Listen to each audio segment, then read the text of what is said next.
Hari ini, di hari ketiga ini, kita sedang membahas tentang Tuhan kita bijaksana. Amin.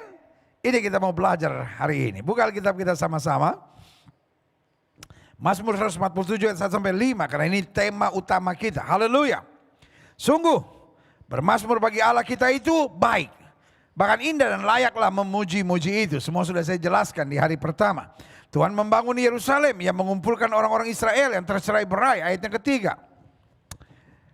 Ia menyembuhkan orang-orang yang patah hati dan membalut luka-luka mereka. Ia menentukan jumlah bintang-bintang dan menyebut nama-nama semuanya. Dari hari pertama, hari kedua saya menjelaskan bahwa Tuhan mengenal kita. Bintang-bintang saja Tuhan kenal, apalagi kita, saudara-saudara. Dia tahu kekurangan kita, dia tahu kelemahan kita, dia tahu keterbatasan kita, dia tahu kekhawatiran kita. Dia juga tahu pandemi yang sedang terjadi, dia juga tahu badai yang sedang melanda, lalu bencana-bencana alam yang terjadi. Tapi dia kenal kita, dia tahu bagaimana menyelamatkan kita, dia tahu bagaimana memampukan kita, bagaimana mengeluarkan kita dari masa-masa yang sukar ini. Nah, ayat yang kelima, ini menjadi tema utama kita. Kalau sudah tidak keberatan kita baca sama-sama. 1, 2, 3. Besarlah Tuhan kita. Itu hari pertama saya sudah bahas. Dan berlimpah kekuatan. Itu hari kedua saya bahas. Bahwa Tuhan kita kuat. Dan sekarang yang ketiga. Kebijaksanaannya tak terhingga.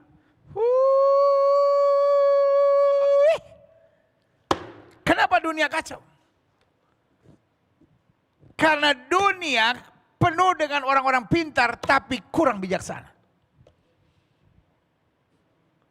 Kenapa banyak rumah tangga kacau? Karena suami bisa bentak, suami bisa maki, tapi tidak bijaksana. Kenapa banyak kekacauan dalam keluarga? Karena istri-istri bisa cerewet, iya kan? Bisa nuntut, bisa terus bikin peraturan, jangan begini dong, jangan begini, tapi tidak bijaksana. Bahkan kenapa banyak gereja-gereja pecah? Jawaban saya sederhana. Karena banyak hamba-hamba Tuhan kelihatannya rohani, karunia-Nya luar biasa, tapi tidak bijaksana. Sama-sama bilang sama saya, bijaksana itu penting. Bijaksana nggak cukup hanya dengan doa. Makanya Alkitab bilang permulaan hikmat, permulaan kebijaksanaan, Allah takut akan Tuhan. Ada banyak orang doanya luar biasa tapi tidak bijaksana. Nah, Tuhan kita adalah Tuhan yang bijaksana. Dan dikatakan di sini kebijaksanaannya tak terhingga. Artinya kebijaksanaan tidak terbatas. Dan kebijaksanaannya berlaku untuk selama-lamanya. Dan kebijaksanaannya berlaku untuk segala keadaan dan kondisi. Yang setuju sama saya katakan amin. Makanya besok dari tema ini saya akan bicara Tuhan kita tak terbatas. Kita sudah melihat sisi kuatnya. Kita sudah melihat sisi besarnya. Kita sudah melihat sisi kebijaksanaannya. Dan besok malam dalam Week of Blessing hari keempat. Dalam rangkaian 1 minggu doa puasa kita. Maka saya akan mengupas, saya akan membahas. Tentang Tuhan kita yang tak terhingga. Tuhan kita yang tak terbatas. Tuhan kita yang punya unlimited power. Yang setuju katakan yeah. Nah selanjutnya. Mazmur 104 ayat 24 sampai 31. Betapa banyak perbuatanmu ya Tuhan, sekaliannya kau jadikan dengan kebijaksanaan. Dengan lain kata, perbuatan-perbuatan Tuhan, karya-karya Tuhan bukan hanya dikerjakan dengan kemauannya, kesenangannya, tapi dia kerjakan dengan kebijaksanaan. Makanya dengan iman kita percaya apapun yang Tuhan kerjakan, tidak ada yang pernah terjadi secara kebetulan. There is no coincidence in God's timetable. Tidak ada kata kebetulan. Di dalam jadwal kerjanya Allah, segala sesuatunya terukur, segala sesuatunya terencana, dan segala sesuatunya punya maksud yang dahsyat. Yang setuju katakan amin. Lihat selanjutnya. Lihatlah laut itu. Besar dan luas wilayahnya, di situ bergerak tidak terbilang banyaknya binatang-binatang yang kecil dan besar. Itulah bukti kebijaksanaan Tuhan. Coba lihat selanjutnya, klik. Di situ kapal-kapal berlayar dan lewiatan yang telah kau bentuk untuk bermain dengannya.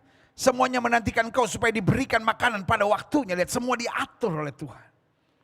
Semua dikendalikan oleh Tuhan. Tidak ada satupun yang bisa jadi tanpa izin Tuhan. Dan tidak ada satupun yang dengan izin Tuhan bisa melawan dan membantahnya. Amin. Kita lihat selanjutnya, klik. Apabila engkau memberikannya, mereka memungutnya. Apabila engkau membuka tanganmu, mereka kenyang oleh kebaikan. Apabila engkau menyembunyikan wajahmu, mereka terkejut. Apabila engkau mengambil roh mereka, mereka mati binasa dan kembali menjadi debu. Artinya apapun yang indah, apapun yang dahsyat, apapun yang luar biasa, kalau Tuhan tidak terlibat, tidak ada artinya sama sekali. Itulah kebijaksanaan Tuhan. Apapun yang Tuhan atur, yang pertama pasti teratur. Apapun yang Tuhan atur pasti indah. Dan apapun yang Tuhan atur pasti luar biasa. Yang setuju sama saya katakan amin. Jadi kalau hidup kita Tuhan yang atur pasti indah. Pasti teratur, pasti luar biasa. Kalau masa muda kita Tuhan yang atur, pasti teratur. Pasti indah, pasti luar biasa. Tapi banyak anak-anak muda gak mau biarkan Tuhan yang atur, dia mau atur dirinya sendiri. Ada banyak rumah tangga tidak mau biarkan Tuhan yang atur dan tidak mau biarkan firman Tuhan yang atur rumah tangga itu. Sehingga yang terjadi adalah kehancuran, kekacauan dan akhirnya kebinasaan. Tapi kalau apapun yang Tuhan atur, pasti teratur, pasti indah, pasti luar biasa. Yang setuju sama saya katakan haleluya. Amin. Kita lihat selanjutnya. Apabila engkau mengirim rohmu, mereka tercipta. Dan engkau memperbaharui muka bumi. Biarlah kemuliaan Tuhan tetap untuk selama-lamanya. Biarlah Tuhan bersuka cita karena perbuatan-perbuatannya. Haleluya. Klik. Selanjutnya. Mazmur 90 ayat 12. Ajarlah kami menghitung hari-hari kami sedemikian hingga kami beroleh hati yang bijaksana. Ini yang penting. If my God is a wise God. Kalau Tuhan saya adalah Tuhan yang bijaksana. Maka sudah sepatutnya kita bukan hanya minta berkat dalam hidup kita.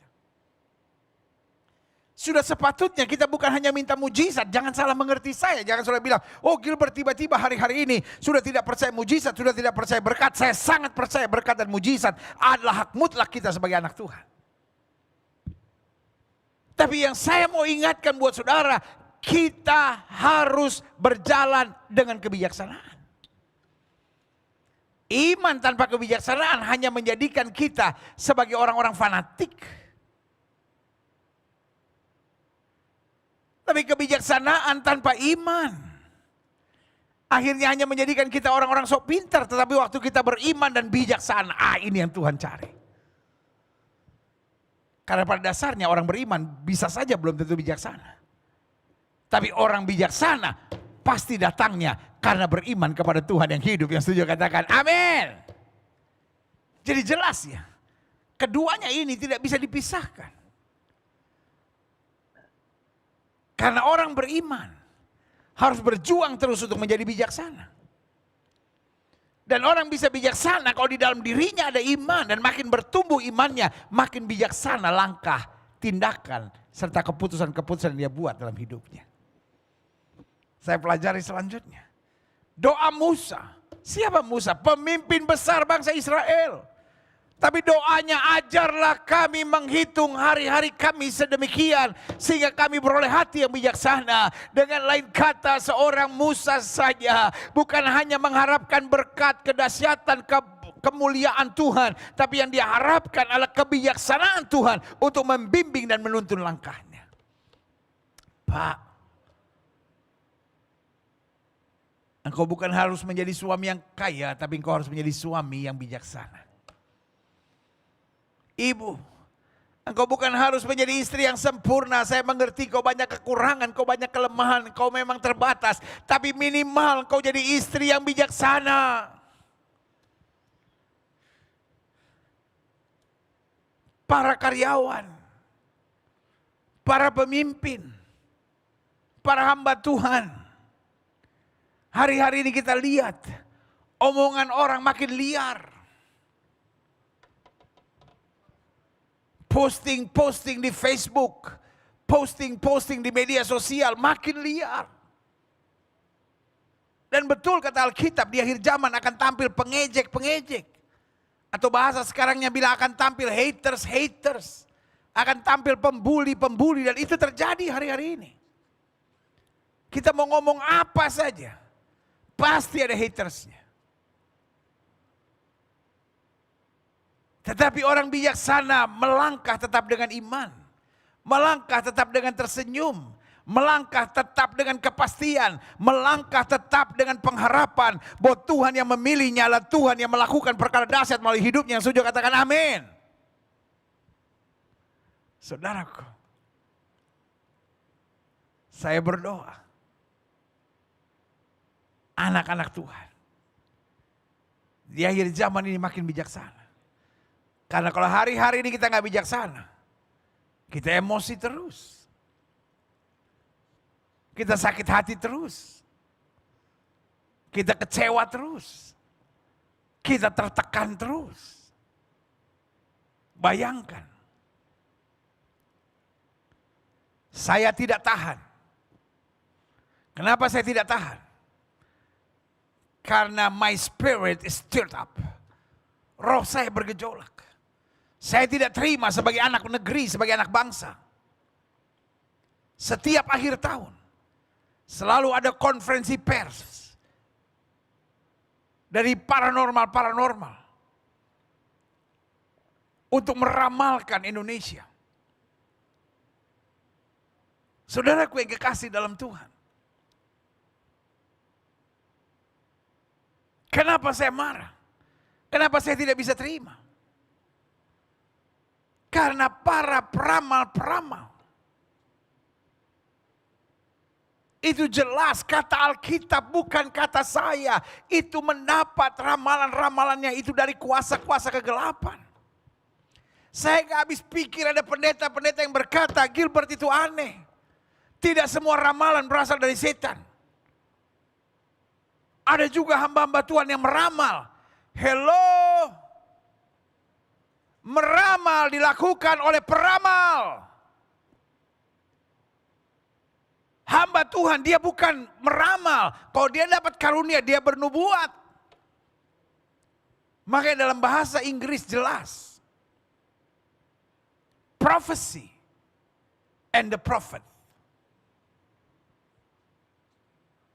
Orang yang menyampaikan nubuatan disebut mendapat karunia kenabian. Tetapi ada banyak orang bukan bernubuat tapi lu buat-buat. Nah orang seperti itu kata Alkitab dia harus seret keluar kota, dilempar batu sampai mati di zaman perjanjian lama. Tetapi sangatlah bodoh. Saya ulangi sekali lagi, sangatlah bodoh kalau menyamakan ramalan dengan nubuatan. Ayat Alkitabnya di mana? Engkau mencomot-comot ayat Alkitab seenaknya dengan kepandaian engkau untuk putar-putar berbicara. Akhirnya menyesatkan dan membingungkan banyak orang. Saudaraku, ada lagi yang ngomong. Gilbert itu sembarangan ngomong. Dia menantang. Bagaimana kalau benar terjadi? Hello! Kalau benar terjadi berarti Tuhan saya tidak punya kuasa. Saya sudah membatalkannya dalam nama Yesus. Dan saya tetap percaya nama Yesus dahsyat dan luar biasa. Kenapa? Kau lebih percaya dengan paranormal daripada nama Yesus? Saudaraku yang kasih dalam Tuhan. Itu yang saya bilang. Kita mulai tertipu dunia ini. Kita nggak percaya nama Yesus berkuasa. Bahkan ada yang menertawakan saya lalu berkata, bagaimana kalau ternyata dia yang benar? Saudaraku yang kekasih dalam Tuhan. Saya berani membuktikan bahwa Yesus Tuhan saya tetap sanggup membatalkan ramalan-ramalan apapun. Karena itu, saya berani berbicara di YouTube. Saya berani bilang kita menantang, saya menantang. Karena saya tahu persis. Itu juga yang dibuat oleh Elia. Saya tidak bilang saya punya the spirit of Elisha. Bukan itu maksud saya. Tapi yang saya mau bilang. Sudah saatnya hamba-hamba Tuhan tidak tertipu dengan paranormal. Karena roh di dalam kita lebih besar dari roh yang alam dunia ini. Itu yang saya bilang. Orang yang bijaksana dia mengerti kehendak Tuhan. Orang yang bijaksana tidak tahan melihat permainan kuasa-kuasa kegelapan. Tapi orang bijaksana waktu dihina, orang bijaksana waktu ditertawakan, orang bijaksana waktu dibully akan tetap bersyukur kepada Tuhan. Karena dia tahu persis Allahnya dahsyat luar biasa, tidak pernah mengecewakannya. Yang setuju katakan amin. Orang mau bilang apapun. Tapi waktu akan membuktikan bahwa ramalan itu tidak akan terjadi. Karena doa orang benar besar kuasanya. Orang mau bilang saya fanatik, orang mau bilang saya nggak mengerti kebenaran, silahkan. Tapi waktu akan membuktikan ramalan yang betul atau doa orang benar yang lebih berkuasa. Saya hanya mau ingatkan anak-anak Tuhan, jangan kompromi. Jangan akhirnya kau percaya pada ramalan-ramalan. Tapi saya juga mau ingatkan, jangan takut dengan paranormal-paranormal. Tuhan kita lebih hebat. Dan yang ketiga, pastikan kita yakin bahwa di dalam diri kita ada kuasa Allah. Yang apa saja yang kita ucapkan, kalau kita tidak bimbang tapi percaya, itu yang akan terjadi. Sudah waktunya gereja Tuhan berdiri tegak, membatalkan ramalan-ramalan karena itu mengandung kutuk untuk menghancurkan bangsa. Dia mau ramalkan yang lain terserah, tapi kalau dia mau meramalkan sesuatu yang buruk untuk bangsa. Dan saya tahu bukan itu kehendak Tuhan, saya akan berdiri untuk bangsa ini. Karena saya percaya hamba-hamba Tuhan ditempatkan Tuhan di satu negeri untuk berdiri tegak, menegakkan kemuliaan Allah di negeri tersebut. Amin. Saudara mau marah sama saya, saudara mau jadi haters buat saya, saudara mau serang apapun buat saya tetap memberkati saudara. Karena saya mengasihi saudara dan saya tetap akan berdiri pada apa yang firman Tuhan katakan. Dan saya tetap akan berjalan dengan apa yang Tuhan percayakan untuk saya melangkah. Saya hamba Tuhan. Saya bukan hamba manusia. Silahkan. Saudara mau taruh di akun-akun satir apapun tentang saya tetap akan menyampaikan kebenaran. Dan melakukan apa yang Tuhan kehendaki. Dan bukan hanya itu, saya mendoakan saudara. Sebab saya mengasihi saudara. Dan saya tahu harinya akan tiba. Tuhan mengubah hati saudara. Untuk senantiasa membawa damai dan menjadi berkat. Yang setuju katakan, yeah! Woo! Haleluya. Lihat selanjutnya. Mazmur 119 ayat 9 sampai ayat 98. Perintah-perintahmu membuat aku lebih bijaksana. Lihat. Doa Musa berkata, ajarlah aku menghitung hari-hariku sedemikian hingga aku peroleh hati yang bijaksana. Berarti setiap hamba Tuhan harus punya hati yang bijaksana. Setiap orang muda harus punya hati yang bijaksana. Setiap istri harus punya hidup dan hati yang bijaksana. Setiap pengusaha, setiap pemimpin harus punya hati yang bijaksana. Setiap sedang dalam tekanan, dalam kesulitan, setiap sedang berjuang untuk mengharapkan sesuatu yang besar, pastikan kau melangkah dalam kebijaksanaan. Karena itu yang Tuhan mau. Minta dan harapkan kebijaksanaan dari Tuhan. Alkitab berkata mereka yang kurang hikmat, mereka yang kurang kebijaksanaan, minta kepada Allah. Yang akan memberikan dengan murah dan tidak membangkit-bangkit, kata Alkitab. Tapi ayat ini, Mazmur 119 ini bilang apa? Perintahmu membuat aku lebih bijaksana. Jadi bijaksana bukan hanya sebuah doa. Bukan hanya sebuah kerinduan, bukan hanya sebuah keinginan yang kita sampaikan di depan Tuhan. Tetapi juga bijaksana adalah bagian dari kedekatan kita akan perintah Tuhan. Perintahmu membuat aku lebih bijaksana daripada musuh-musuhku. Sebab selama-lamanya itu ada padaku. Selama-lamanya musuh itu ada padaku. Selama-lamanya mereka mau mencurangi aku. Selama-lamanya mereka mau menjahati aku. Tapi orang bijaksana akan tetap memandang akan rencana Tuhan. Orang bijaksana gak memandang musuh. Orang bijaksana gak terganggu sama musuh. Tetapi orang yang kehilangan kebijaksanaan akan menjadi haters. Akan menjadi orang yang selalu mencari kesalahan orang. Karena orang bijaksana dia melihat ke depan tentang rencana Tuhan yang besar. Tetapi orang yang kehilangan kebijaksanaan akan melihat samping kiri kanan dan berusaha menyikut, menjatuhkan, menjelek-jelekan dan menyerangnya. Jadi saudaraku yang kasih dalam Tuhan. Kalau saudara menangis dan berkata, pendeta, kenapa akun-akun di media sosialku ada begitu banyak haters? Jawaban saya sederhana. Itulah pokok doamu. Itu yang harus kau doakan satu-satu agar berkat Tuhan tercurah dalam hidupnya. Amin. Simple aja. Haters kok dipikirin. Haters kok dimasukin hati. Rugi. Buat saya. Haters adalah waste. Buat saya haters adalah sampah.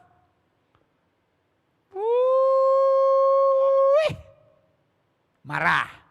Haters dong.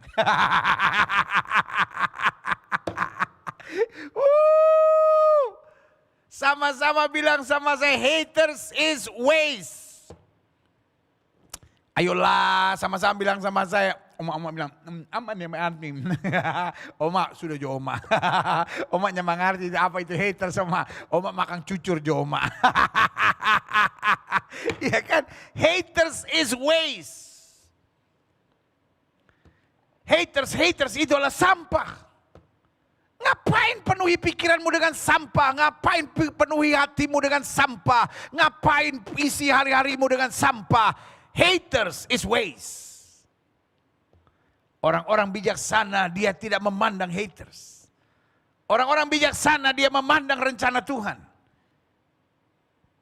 Dia memandang apa yang bisa saya kerjakan buat orang lain. Apa yang bisa saya lakukan untuk mendatangkan terobosan bagi kerajaan Allah. Apa yang saya bisa kerjakan buat menolong orang yang dalam kesulitan. Saya nggak habis pikir. Di masa seperti hari ini masih begitu banyak orang sebarkan hoax. Saya hari ini baru saja dapat forward dari teman saya. 80 hoax tentang vaksin COVID-19.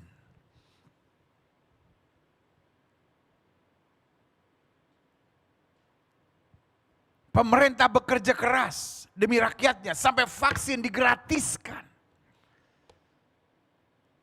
Ribut-ribut sampai presiden sendiri yang duluan divaksin.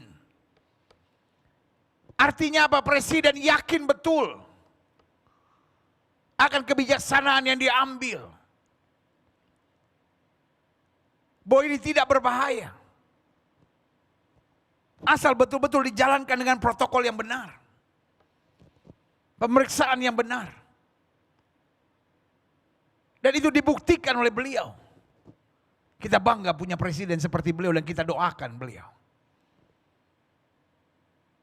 Tetapi di tengah situasi seperti ini pemerintah sudah berjuang maksimal. Masih juga ada orang-orang yang berhati busuk. Sampai dari Departemen Kesehatan, Satgas Covid, sudah menjelaskan. Tidak ada chips apapun.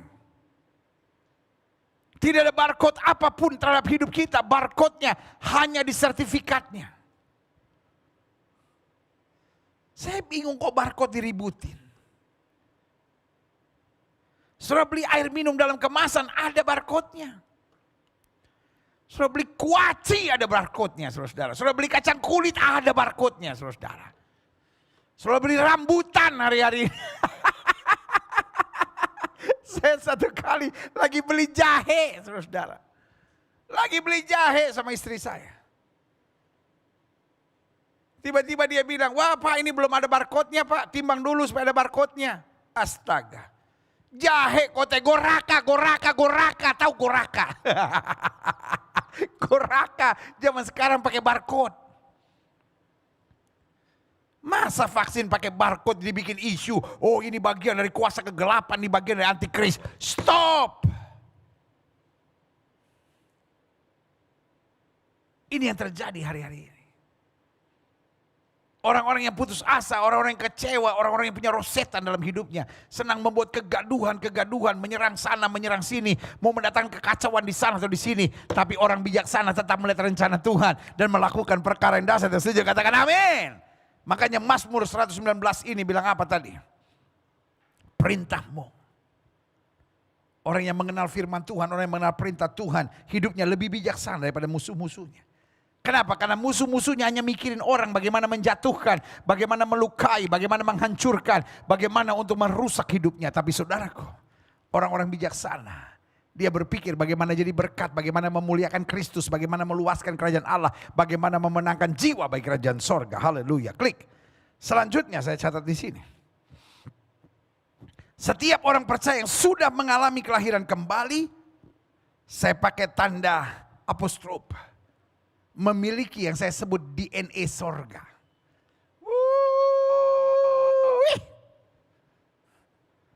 Saya dengar dari pesan voice note. Ada orang yang bilang jangan terima vaksin. Sebab vaksin merubah DNA. Hello. Vaksin itu masuk untuk imun hidup manusia. Sementara DNA sesuatu yang berbeda lagi. Yang dibawa dari kelahiran. Yang bisa menentukan kita berasal dari bapak siapa dan ibu siapa. Makanya kalau ada seorang yang mengandung gak ketahuan bapaknya siapa, tes DNA. Maksud saya gini. Ngomong ya bolehlah, bebas lah, mau divaksin tidak mau divaksin itu kan hak saudara masing-masing. Tapi jangan tunjukkan kebodohan saudara dong. Apalagi mengataskan nama Tuhan. Oh kita punya DNA Yesus, nanti kalau divaksin DNA Yesus ganti jadi DNA setan, jadi DNA antikris. Bodoh saudara-saudara. Kenapa saya bicara keras? Karena saya hamba Tuhan yang mengasihi jemaat yang oleh Tuhan percayakan untuk saya gembalakan. Dan hari-hari ini begitu banyak jemaat yang hatinya begitu polos. Dengar orang menyebut nama Tuhan. Dengar orang adalah hamba Tuhan. Oh sangat percaya. Karena apa? Karena ada hamba-hamba Tuhan yang telah menjadi serigala yang busuk saudara-saudara.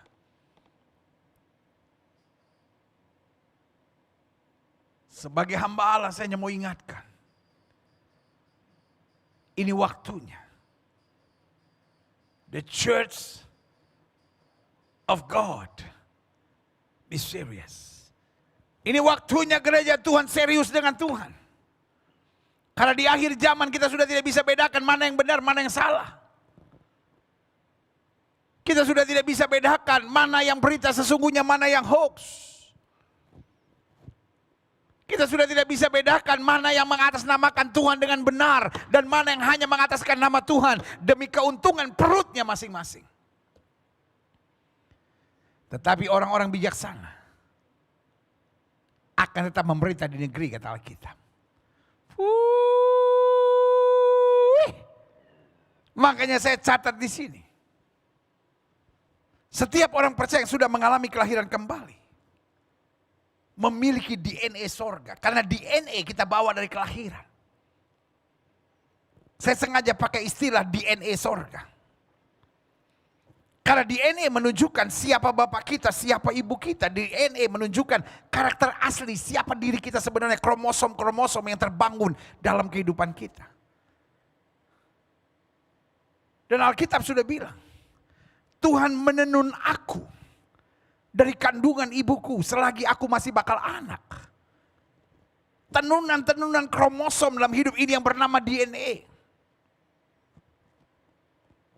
Dan Alkitab sudah mencatat. Nah kita yang lahir kembali. Coba lihat ayat ini, klik. Karena kita memiliki DNA sorga. Salah satu cirinya kita akan hidup dengan mengandalkan hikmat dan kebijaksanaan. Coba lihat ayat firman Tuhan ini, klik. Ayat firman Tuhannya berkata, karena kita ini buatan Allah. Diciptakan untuk kehendak Tuhan dan maksud yang baik. Alkitab berkata, kita ini buatan Allah. Makanya Yesus bilang sama Nikodemus, jika kamu tidak dilahirkan kembali, kamu tidak akan melihat kerajaan sorga. Jadi jelas, firman Tuhan mengajarkan kepada kita, bahwa pada dasarnya kita memiliki DNA sorga. Yeeha. Sama-sama bilang sama saya, DNA sorga. Karena Alkitab berkata, kita bukan lagi lahir dari daging dan darah. Nah ini yang saya bilang, DNA dunia. Tapi kita berasal dari roh dan firman. Ini yang saya bilang DNA sorga. Dan karena kita ada dalam DNA sorga, klik. Salah satu cirinya, kita tidak lagi mengandalkan cara-cara duniawi. Kita tidak lagi mengandalkan kekuatan kita sendiri. Kita tidak lagi mengandalkan strategi-strategi daging dan dunia ini. Tetapi karena kita memiliki DNA sorga, maka kita akan hidup dengan mengandalkan hikmat dan kebijaksanaan yang berasal dari sorga. Sama-sama bilang, saya butuh hikmat.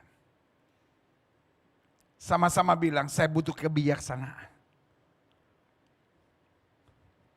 Wisdom. Ini yang kita butuhkan dalam hidup kita.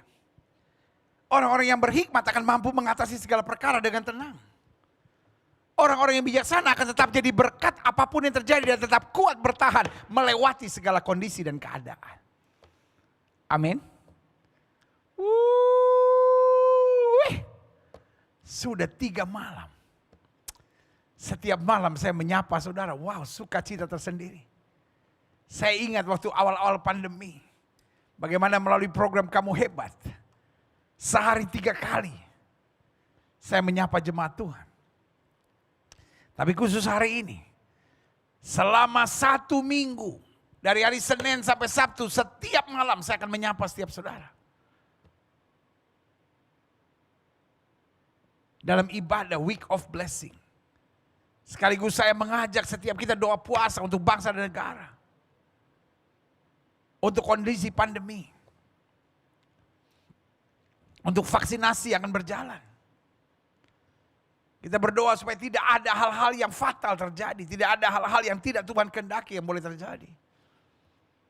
Kita juga berdoa untuk wabah dan bencana alam. Yang gak tahu kenapa di awal tahun ini begitu banyak bencana alam yang terjadi.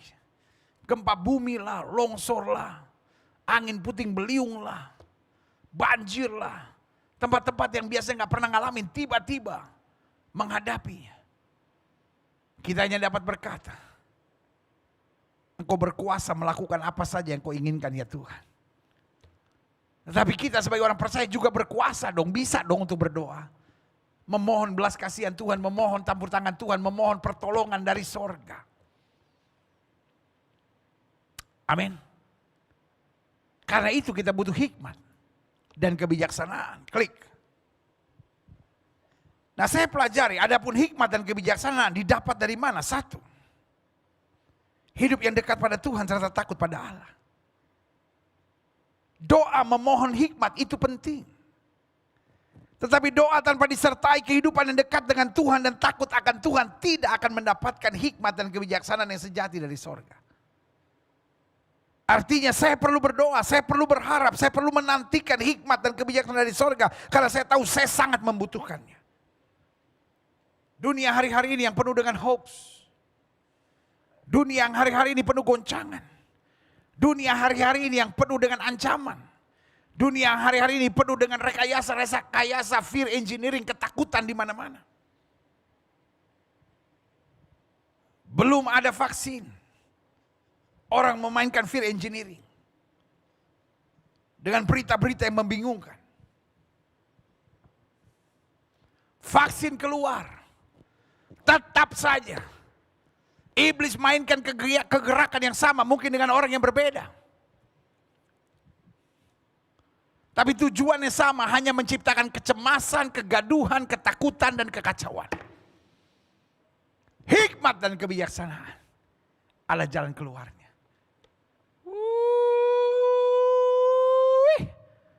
Orang yang berhikmat bisa membedakan mana yang hoax, mana berita yang benar. Orang yang berhikmat mengerti betul mana jalan Tuhan, mana rekayasa dan tipuan iblis dan kegelapan. Orang yang berhikmat dan bijaksana mengerti betul mana yang dimainkan dengan perasaannya sendiri, mana yang merupakan kehendak dan kemauan Tuhan. Yang setuju katakan amin. Bagaimana kita berhikmat, bagaimana kita bijaksana. Jika kita hidup dekat dengan Tuhan dan takut akan Tuhan. Yang kedua saya pelajari. Dari mana datangnya hikmat dan kebijaksanaan? Hikmat dan kebijaksanaan didapat dari kehidupan yang selalu bergaul dengan firman Tuhan yang mendorong kita untuk suka berdoa dan berpuasa.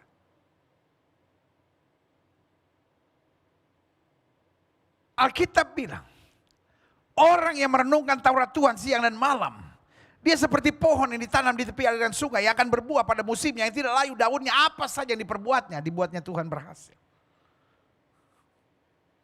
Folks, hari-hari di akhir zaman ini, kalau kita nggak banyak bergaul dengan firman Tuhan, kita lemah. Kita gampang emosi. Kita gampang terbujuk, kita gampang dibingungkan. Kita dengar berita hari-hari bingung. Bayangkan. Salah satu negara superpower di dunia ini. Negara yang disebut sebagai the center of democracy. Yaitu United States of America. Tiba-tiba presidennya, sorry untuk pakai bahasa ini, kelakuannya sangat kampungan. Saya bangga dengan Kapolri. Jenderal Polisi Idam Aziz. Bayangkan pertama kali dalam sejarah negara ini. Seorang Kapolri menghantar calon Kapolri menuju ke gedung DPR. Wow, saya angkat topi.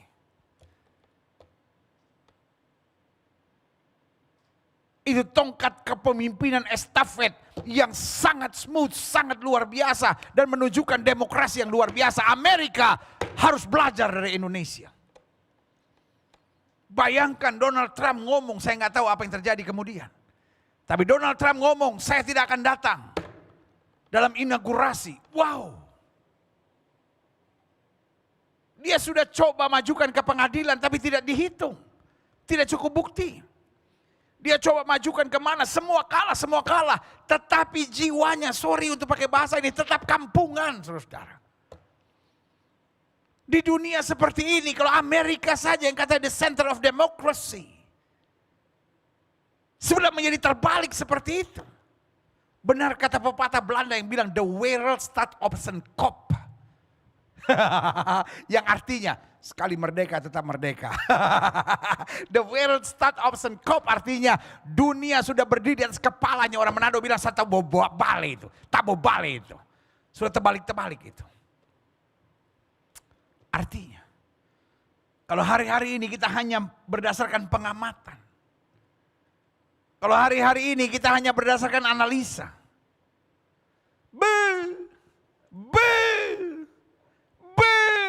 Kita bisa stres.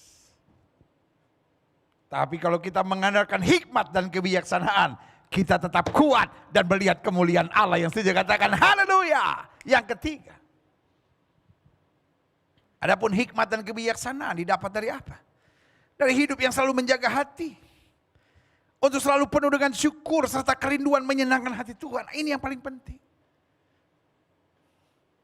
Orang kalau cuma pengen memenuhi ambisinya. Orang kalau hanya pengen sukses, ingin dikenal orang, ingin berhasil. Kalau di dalam dunia medsos, ingin punya follower yang banyak. Akhirnya jadi menghalalkan segala cara, saudara-saudara. Tidak berhikmat. Tidak bijaksana. Tapi kalau dia jaga terus hatinya. Alkitab bilang jaga hatimu dengan segala kewaspadaan, dari situlah terpancar kehidupan. Dia jaga hatinya. Tuhan, di hati saya tidak boleh ada kecurangan. Di hati saya tidak boleh ada kerakusan. Di hati saya tidak boleh ada iri. Di hati saya tidak boleh ada keserakahan. Di hati saya tidak boleh ada persaingan. Di hati saya harus ada syukur. Dan kerinduan untuk selalu menyenangkan hati Tuhan. Orang-orang seperti itulah yang dituntun Tuhan, dibimbing Tuhan dalam hikmat dan kebijaksanaan. Haleluya. Yang keempat, adapun hikmat dan kebijaksanaan didapat dari apa? Dari hidup yang selalu benci dosa. Ini yang saya khawatirkan hari-hari ini. Banyak orang cinta Tuhan tapi kompromi dengan dosa. Banyak orang cinta Tuhan tapi kalau kepepet halalkan segala cara dalam nama Yesus. Orang Kristen bukan hanya harus berhenti berbuat dosa, tapi orang Kristen harus ada pada tahap benci dosa.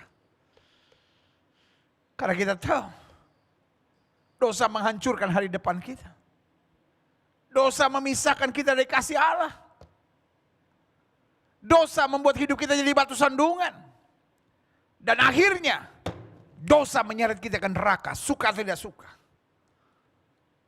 Karena Alkitab dengan tegas berkata upah dosa ialah maut. Saya khawatir. Hari-hari ini banyak gereja sudah tidak lagi ngomong tentang dosa dan neraka. Gerejanya sibuk bicara tentang akhir zaman. Gerejanya sibuk membahas tentang pernyataan, penglihatan, nubuatan. Itu semua bagus, betul, haleluya, puji Tuhan. Asal semua sejalan dengan firman Tuhan. Tapi yang saya mau tegaskan buat setiap saudara. Gereja tetap harus bicara tentang kehidupan yang benci dosa. Karena kalau kita tidak benci dosa, kita mulai kompromi dengan dosa, maka upah dosa itu adalah maut. Kita harus benci dosa. Karena dosa merusak rencana Allah dalam hidup kita. Dosa memisahkan kita dari kasih Allah. Dosa menjadikan hidup kita batu sandungan buat banyak orang. Dan akhirnya dosa akan membuang dan melempar kita dalam kebinasaan di dalam neraka. Pastikan kita jadi orang percaya yang benci dosa dan bilang, Tuhan, aku hanya mau hidup untuk menyenangkan hati Tuhan. Aku mau hidup dalam kebenaran. Aku mau berpegang pada firman Tuhan, tidak miring ke kiri maupun miring ke kanan. Sehingga jalan hidupku hanya senantiasa berkenan kepada Tuhan. Yang setuju katakan amin. Haleluya. Selanjutnya, adapun hikmat dan kebijaksanaan didapat dari apa? Satu saya pelajari. Hikmat dan kebijaksanaan kita dapat dari tidak memikirkan apa yang saya suka, namun apa yang menjadi berkat. Kenapa seringkali kita tidak bisa bijaksana? Kenapa seringkali kita tidak bisa melangkah dengan hikmat meskipun kita sudah ke gereja? Meskipun bahkan kita sudah bertobat, meskipun kita sudah lahir baru. Karena pikiran kita, jiwa kita masih sibuk dengan kehendak saya. Saya sukanya ini, saya maunya ini, saya inginnya ini. Jadi selalu saya. Jadi me is the center of the universe. Dan kalau itu terjadi, kita nggak mungkin bijaksana. Kita jadi orang yang liar, kita jadi orang yang rakus, kita jadi orang yang serakah, kita jadi orang yang mau menang sendiri dan egois. Tapi kalau kita robah, lalu kita berkata, Tuhan, saya mau jadi berkat. Tuhan, saya mau lewat hidup saya orang lain tertolong. Sehingga saya bukan hanya pikirkan apa yang menyenangkan, menguntungkan dan enak buat saya, tapi apa yang sungguh-sungguh menjadi berkat. Itu yang mendatangkan hikmat dalam hidupmu. Jadi yang pertama jelas. Hikmat dan kebijaksanaan didapat dari tidak memikirkan apa yang saya suka, namun apa yang menjadi berkat. Yang kedua, hikmat dan kebijaksanaan didapat dari apa? Tidak memikirkan apa yang menguntungkan, Namun apa yang meluaskan kerajaan Allah? Oh, banyak orang selalu bilang begitu. Kalau saya cuma ngalah-ngalah terus untung saya apa dong pendeta? Kalau saya cuma sabar-sabar aja, untung saya apa dong pendeta? Kalau kita cuma doa-doa berserah sama Tuhan, terus untung saya apa? Hey!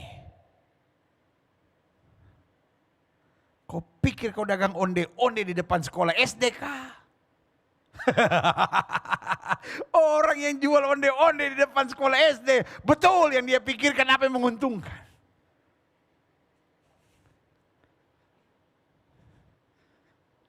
Tapi saya catat di sini. I'm happy with this. Coba lihat. Klik. Yang saya catat di sini. Hikmat dan kebijaksanaan. Didapat dari apa? Tidak memikirkan apa yang menguntungkan diri sendiri. Namun apa yang meluaskan kerajaan Allah. Bagaimana lewat hidup saya nama Kristus dipermuliakan. Gak apa-apa saya dihina. Gak apa-apa saya ditertawakan. Gak apa-apa saya direndahkan. Tapi yang penting kerajaan Allah diluaskan. Itu sebabnya Yusuf dengan bangga berkata, manusia boleh mereka-rekakan yang jahat tentang aku. Tapi Allah mereka-rekakannya untuk kebaikan. Dengan maksud memelihara bangsa yang besar itu seperti sekarang ini. Luar biasa. Yang dia pikirkan, bagaimana kerajaan Allah diluaskan. Meskipun untuk sementara saya kelihatannya rugi. Saya dihina. Saya disakiti, saya dikhianati. Tetapi tetap yang alam pikiran saya. Bagaimana kerajaan Allah diluaskan. Yang setuju katakan saya siap. Amin. Yang ketiga. Hari ini kita bicara Tuhan kita bijaksana. Tapi kalau Tuhan kita bijaksana biarlah bukan hanya Dia. Tetapi kuasa kebijaksanaan itu turun dalam kehidupan kita. Karena kita memiliki DNA surga. Saya berdoa, 2021 ini akan menjadi tahun yang dahsyat, akan menjadi tahun keberuntungan, akan menjadi tahun yang penuh rahmat Tuhan. Kalau kita berjalan dalam hikmat dan kebijaksanaan. Tapi sebaliknya tahun ini akan menjadi tahun yang susah. Tahun ini akan menjadi tahun di mana kita banyak ribut, banyak bermasalah, banyak menderita jika kita hidup dalam keegoisan, kerakusan. Dan keserakahan diri sendiri. I love you all. Saya mencintai saudara. Tidak banyak yang bisa saya katakan kepada saudara kecuali saya ingatkan adik-adik muda. Hiduplah dengan hikmat dan kebijaksanaan dari sorga. Hamba-hamba Tuhan, rekan-rekanku dalam Kristus. Saya mengerti hari-hari ini melayani gak gampang. Pintu gedung gereja tertutup. Dan kalaupun pintu gedung gereja sudah terbuka, harus jaga jarak. Gak boleh salaman. Gak boleh tumpang tangan. Waduh.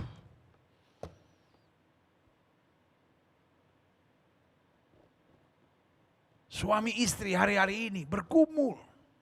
Karyawan-karyawan pengusaha, siapa sih yang hari-hari ini gak ada masalah? Semua sedang dalam goncangan. Hanya ini yang saya mau ngomong. Selama engkau hidup dalam hikmat dan kebijaksanaan, engkau tetap melangkah dalam kepastian akan tuntunan dan pembelaan Tuhan yang sempurna. Yang sudah katakan amin. Klik. Yang terakhir, saya undang pemain musik maju ke depan. Sekali lagi saya mau ingatkan, di hari ketiga Week of Blessing, Bless the Year program di tahun 2021 ini. Saya harus ingatkan, I love you all. Saya mencintai saudara. Saudara boleh memaki saya, saudara boleh menjadi my haters, saudara boleh menyerang saya di medsos, dan saudara boleh ngomong apa saja. Kadang-kadang di medsos saya spam saudara-saudara, ya kan. Kadang-kadang di channel-channel di YouTube saya di spam saudara-saudara, diserang dengan berbagai makian-makian. I love you all. Saya tidak pernah akan membenci saudara. Saya tetap akan mendoakan dan memberkati saudara. Karena saya tahu kenapa saudara jadi haters.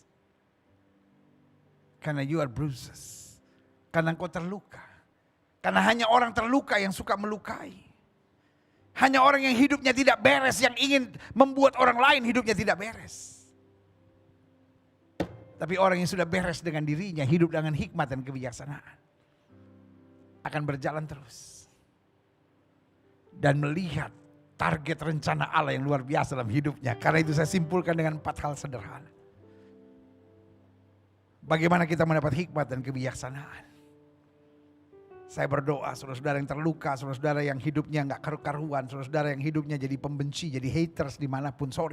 Haters is waste. Haters adalah sampah. Dan saudara gak mau jadi sampah, right? Karena saudara ingin jadi berkat. Karena dari awalnya Daud bilang apa? Kejadianku dahsyat dan ajaib, jiwaku benar-benar menyadari. Dan 2021 ini akan menjadi tahun yang luar biasa buat kita. Sama-sama bilang ini tahun yang luar biasa buat saya. Kalau saya mau berjalan dalam hikmat dan kebijaksanaan. Engkau punya istri cerewetkah? Engkau punya suami kasar, pelit, kepala batukah? Engkau punya mertua yang kadang-kadang menyebalkan engkaukah? Engkau punya menantu yang kadang-kadang menyakitkan hatimukah?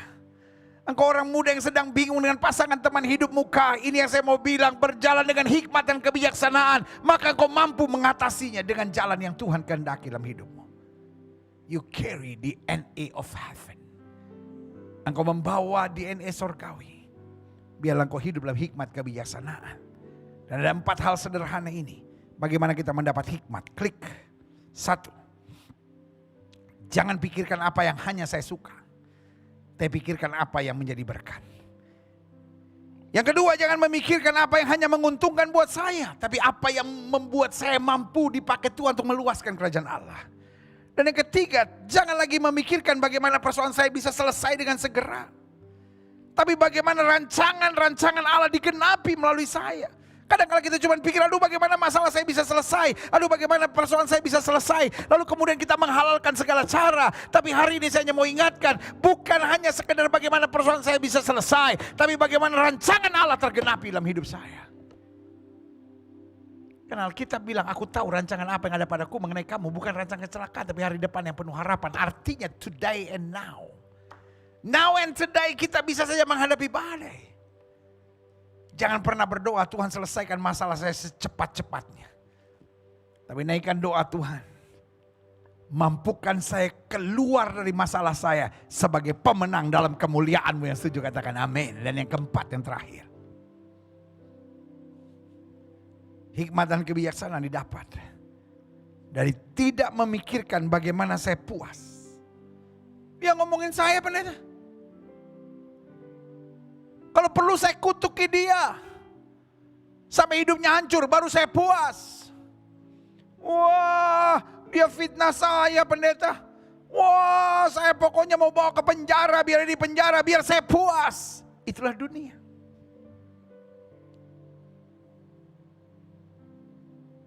Dunia dikendalikan oleh roh yang hanya membuat saya mau mengejar kepuasan. Ada orang yang akhirnya jadi wanita murahan yang menjual diri. Karena merasa saya udah disakiti oleh laki-laki. Saya mau balas dendam saya kepada laki-laki. Supaya saya puas. Ayah saya pacaran sama anak seusia saya. Saya mau balas sakit hati saya sehingga saya juga mau pacaran sama orang seusia papa. Bodoh. Itu cara iblis untuk membuat kita begitu marah, begitu emosi sampai hanya akan mengejar kepuasan. Tapi bagaimana engkau bisa berhikmat? Selama engkau masih cari kepuasan, sorry untuk bilang ini, engkau jadi orang liar yang tidak ada aturan. Tapi bagaimana kita dapat berhikmat dan bijaksana? Yang keempat, yang terakhir, waktu kita tidak memikirkan bagaimana saya puas, namun memikirkan bagaimana saya dapat semakin bertumbuh dalam kedewasaan dan kesempurnaan sebagai mempelai Kristus. Buat apa saya puas, tapi kemudian saya akhirnya di neraka? Buat apa saya puas, tapi hidup saya dikuasai, dikendalikan oleh setan dan hawa nafsu? Tapi biarlah hidup saya terus didewasakan, disempurnakan sebagai mempelai-mempelai Kristus. Makanya Alkitab berkata, jika anak manusia datang kembali, masihkah dijumpai iman? Saya khawatir hari-hari ini orang pintar banyak. Saya khawatir orang-orang yang ada di pelayanan banyak.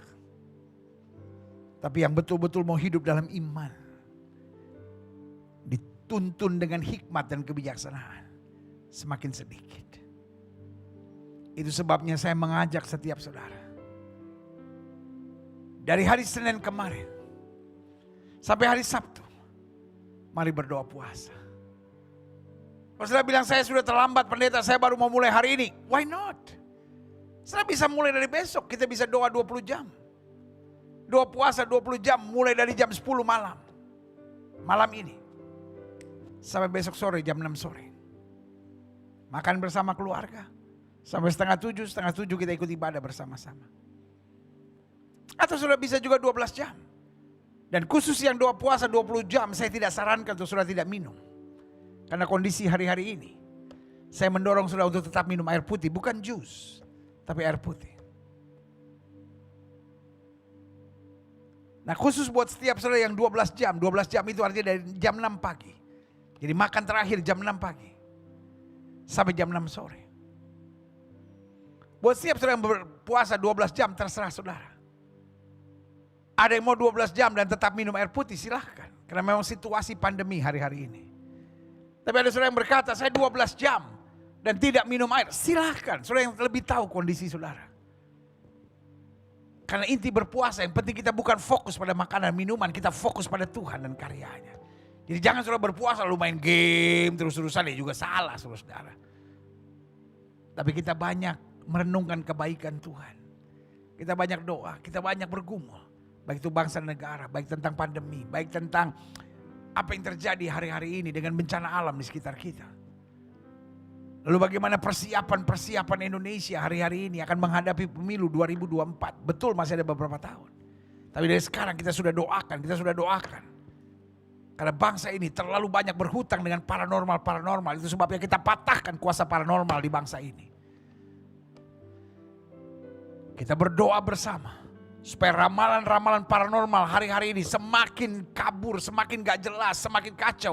Sehingga bangsa ini tidak masuk dalam kutuk hutang darah. Tapi bangsa ini masuk dalam damai sejahtera surgawi.